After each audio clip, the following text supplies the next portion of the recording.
नमस्कार साथियों, आज का वीडियो स्टेनोग्राफर भर्ती 2024 से संबंधित है दोस्तों। इस वीडियो के अंदर दोस्तों हम आंसर की के ऊपर बातचीत करने वाले हैं कि आपको अपने पेपर के आंसर किस प्रकार से चेक करना है, कौन से मास्टर पेपर के अकॉर्डिंग आपकी जो आंसर की राजस्थान कर्मचारी चयन बोर्ड ने जारी की है उसका मिलान अपने पेपर के हिसाब से किस प्रकार करना है दोस्तों। हर पॉइंट के ऊपर ये वीडियो रहेगा। इस वीडियो को दोस्तों ज़्यादा से ज़्यादा शेयर करना है। हर पॉइंट के ऊपर हम चर्चा करेंगे और इस वीडियो को शुरू से लेकर दोस्तों एंड तक देखना है। सबसे पहले दोस्तों राजस्थान कर्मचारी चयन बोर्ड ने ऑफिशियल वेबसाइट के ऊपर आपको ऑब्जेक्शन किस प्रकार से दोस्तों लगाना है इसका नोटिफिकेशन बाकायदा जारी किया है। तो इसमें विशेष रूप से दोस्तों आपको ध्यान रखने वाली बात यही है कि जो प्रथम प्रश्न पत्र का जो परीक्षा कोड है वो Y13 है, द्वितीय प्रश्न पत्र परीक्षा कोड है K21। यानी ये मास्टर पेपर राजस्थान कर्मचारी चयन बोर्ड ने ऑफिशियल वेबसाइट के ऊपर जारी किए है और इसी के हिसाब से दोस्तों ऑफिशियल आंसर की जारी हुई है, ना कि अपने जो पेपर आपके चाहे पहला प्रश्न चाहे कोई सा भी हो, किसी के कोई अलग सीरीज थी, लेकिन जो आंसर की जारी हुई है ये मास्टर पेपर के अकॉर्डिंग। मास्टर पेपर का मतलब ये हुआ कि बोर्ड ने इन दो पेपरों को मास्टर पेपर माना है। इसका क्रम के हिसाब से दोस्तों ऑफिशियल आंसर की जारी हुई है। मेन चीज़ ये है, आप ये मत करना कि जो आंसर की जारी हुई है पेपर फर्स्ट की, उसके अंदर मान लीजिए पेपर फर्स्ट के अंदर पहले क्वेश्चन का आंसर भी है तो आप अपने पेपर के अंदर पहले क्वेश्चन का आंसर भी मान रहे हो। यह बिल्कुल गलत है दोस्तों। इस हिसाब से आपको चेक नहीं करना है। जो मास्टर पेपर ऑफिशियल वेबसाइट के ऊपर जारी किए गए हैं दोस्तों उसमें देखना है। मैं आपको पूरी डिटेल के माध्यम से दोस्तों बताने की कोशिश करता हूँ। पहले हम ऑब्जेक्शन के ऊपर बातचीत करेंगे, फिर मास्टर पेपर के अंदर पहला प्रश्न कौन सा है, सेकंड पेपर के अंदर पहला प्रश्न कौन सा है, किस हिसाब से दोस्तों चेक करना है, सारे पॉइंटों के ऊपर दोस्तों हम बातचीत करेंगे। तो इस वीडियो को शुरू से लेकर दोस्तों एंड तक देखना है, कोई सा भी पार्ट आप मिस मत करिएगा। मेन चीज़ ये है कि आपके ऑब्जेक्शन लिए जाएंगे 8-11 यानी 8 नवंबर से लेकर दोस्तों 10 नवंबर तक आपके ऑब्जेक्शन यानी 2-3 दिन का दोस्तों टाइम है। यहाँ पे आपको ऑब्जेक्शन लगाना है। जो भी प्रश्न आपको विवादास्पद लगे, जिसको आपको लगे कि प्रारंभिक आंसर की के अंदर उसका आंसर सही नहीं माना है बोर्ड ने, तो आप ऑथेंटिक बुक के हिसाब से दोस्तों आपको ऑब्जेक्शन लगाना है। और विशेष रूप से दोस्तों ध्यान रखना है, यहाँ पे साफ साफ लिखा गया है कि अतः ये भी सूचित किया जाता है कि वे बोर्ड की वेबसाइट पर अपलोड किए गए मास्टर प्रश्न पत्र की प्रश्न संख्या व उत्तर के विकल्पों के क्रम के आधार पर ही अपने आपने दर्ज करें। यानी जो आप ऑब्जेक्शन लगा रहे हो वो मास्टर पेपर के अकॉर्डिंग लगाना है, ना कि आपकी जिस भी सीरीज का पेपर रहा उस पेपर के हिसाब से दोस्तों आपको ऑब्जेक्शन नहीं लगाना है। मास्टर पेपर के अंदर मान लीजिए 13 नंबर क्वेश्चन आपको लगे कि ये विवादास्पद है, ये इसके अंदर आंसर गलत माना है, तो आप उस 13 नंबर क्वेश्चन के हिसाब से दोस्तों आपको ऑब्जेक्शन लगाना है। और इसमें साफ साफ लिखा गया है आपकी 8 नवंबर से लेके 10 नवंबर के बीच में दोस्तों आपकी ऑब्जेक्शन लगने वाले हैं।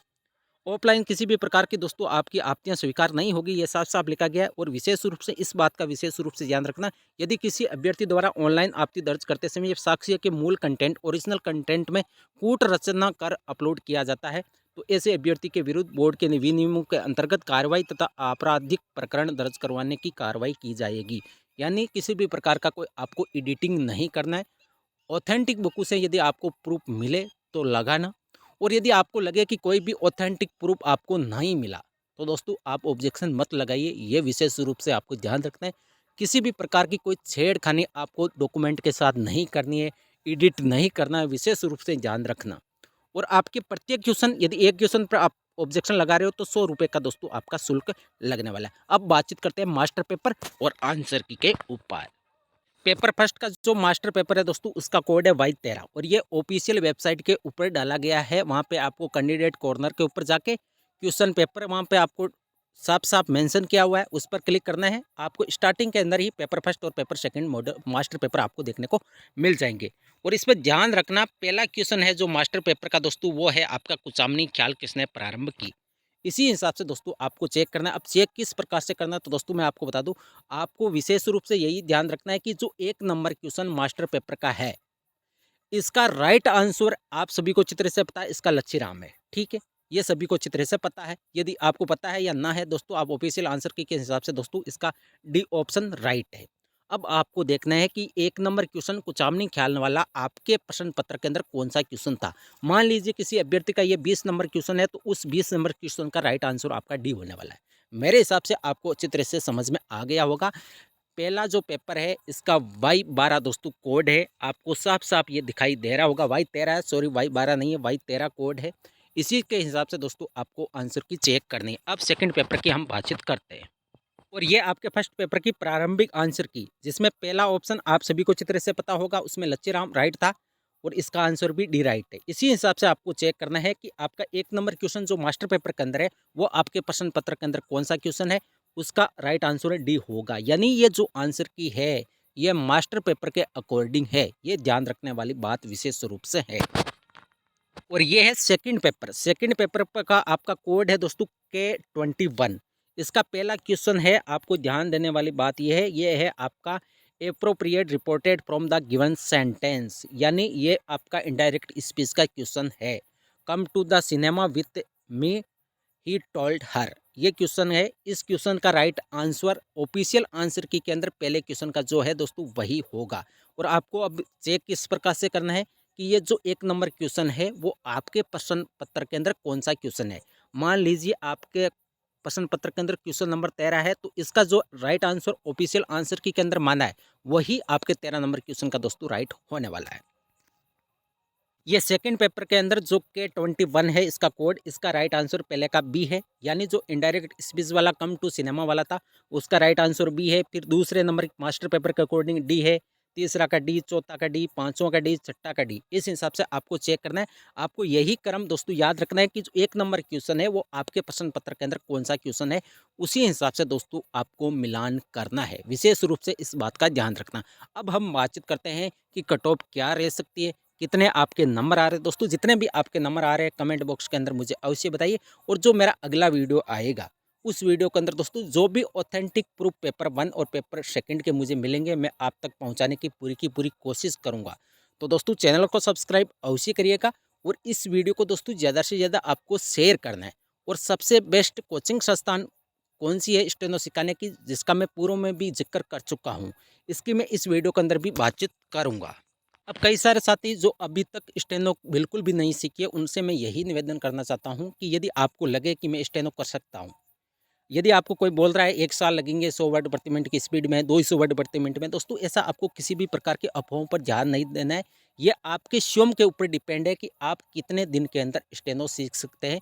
चाहे वो आपकी हिंदी हो, चाहे इंग्लिश हो, चाहे आपकी कोई सी भी लिपि क्यों ना हो दोस्तों, ये आपके स्वयं के ऊपर डिपेंड है। यदि पिछली बार की यदि बातचीत करें कि सबसे अच्छा रिजल्ट कहाँ रहा, तो दोस्तों मेरे अकॉर्डिंग मैंने जो भी एनालिसिस किया है, जो भी मैंने जानकारी जुटाई है, उसके अनुसार सबसे बेस्ट यदि कोचिंग संस्थान की बातचीत करें तो जयपुर के अंदर बेस्ट कोचिंग संस्थान सागवान अकेडमी है। जिसमें पिछली बार दोस्तों एक स्टूडेंट ऐसा था जिन्होंने 4 से लेकर 5 मंथ के अंदर, मैक्सिमम रहेगा 5 मंथ, 1 महीना बेसिक के अंदर लगा था और 3-4 मंथ दोस्तों उनको स्पीड बढ़ाने में, जिन्होंने 945 वर्ड टाइप किए थे जिसमें कोई भी मिस्टेक नहीं हुई थी। अब इसका कारण क्या है, कई सारे साथी कमेंट करेंगे ये पॉसिबल नहीं है। तो दोस्तों यदि आपको लगे कि ये पॉसिबल नहीं है तो एक बार आप सागवान अकेडमी ज़रूर पहुँचिए और जिस बंदे ने इतने नंबर लाए, बिल्कुल भी मिस्टेक नहीं किए, उनसे बातचीत करिए। आपको दूध का दूध और पानी का पानी हो जाएगा, मेरे बोलने से कुछ होने वाला नहीं है। तो यदि इनकी मार्कशीट की बातचीत करें तो पिछले वीडियो के अंदर मैंने आपको बता चुका हूँ कि इन्होंने 945 वर्ड टाइप किए, 1% भी एरर नहीं रही। 945 के 945 राइट हुए। अब सागवान अकेडमी में यदि आप एडमिशन लेना चाहते हो तो दोस्तों इनका मैंने सारा एड्रेस आपको पिछले वीडियो के अंदर बता दिया। एक बार फिर मैं आपको बता दूं, पिछली बार सबसे ज़्यादा सिलेक्शन का रिकॉर्ड है सागवान अकेडमी जयपुर। इनका पता है विवेक विहार मेट्रो स्टेशन के पास, मेट्रो पिलर 77-78 देवीनगर जयपुर। और कॉन्टैक्ट आप व्हाट्सएप के माध्यम से कर सकते हो। और आपको कॉन्टैक्ट करना है तो यदि आप कोचिंग करना चाहते हो तभी कॉन्टैक्ट करिएगा, वरना किसी के पास इतना ज़्यादा टाइम नहीं है कि आपको कट ऑफ बताइए। कई सारे अभ्यर्थी ऐसे होते हैं जो बार बार परेशान करते हैं कि सर कट ऑफ क्या रहेगी, किसी को नहीं पता है अभी कि कट ऑफ क्या रहेगी। एक आइडिया है कि 60-65% तक रह सकती है, इससे ज़्यादा मेरे हिसाब से नहीं जाएगी। फिर तो जब ऑफिशियल कट ऑफ आएगी दोस्तों तभी पता लगने वाला है। तो आप इन व्हाट्सएप नंबर पर कॉन्टैक्ट कर सकते हैं। अब कई सारे साथी कमेंट करेंगे कि सर फीस कितनी है, तो दोस्तों आप व्हाट्सएप पर कॉन्टैक्ट कर लीजिए, आपको बता दी जाएगी। 2 से 3 मंथ का आपके पास टाइम शेष है। यदि आपको 100-200 यदि 500 रुपये कम ज़्यादा लग रहे हैं तो दोस्तों आप अपने हिसाब से सोचिए। मेरे हिसाब से तो दोस्तों जयपुर के अंदर अच्छी कोचिंग संस्थान है ये सागवान अकेडमी।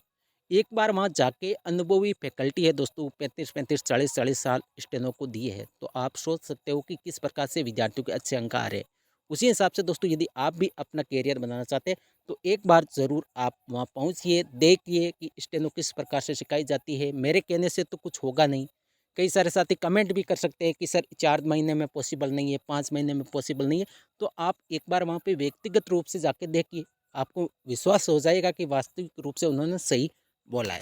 तो दोस्तों ये थी आज की वीडियो। अगले वीडियो के अंदर ऑथेंटिक प्रूफ के ऊपर हम बातचीत करेंगे। थैंक यू, धन्यवाद।